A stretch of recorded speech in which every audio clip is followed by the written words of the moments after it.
بسم الله الرحمن الرحيم ياسين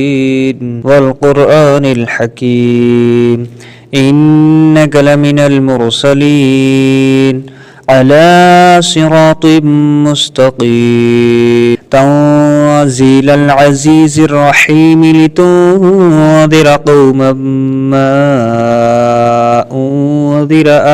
آباؤهم فهم غافلون لقد حق القول على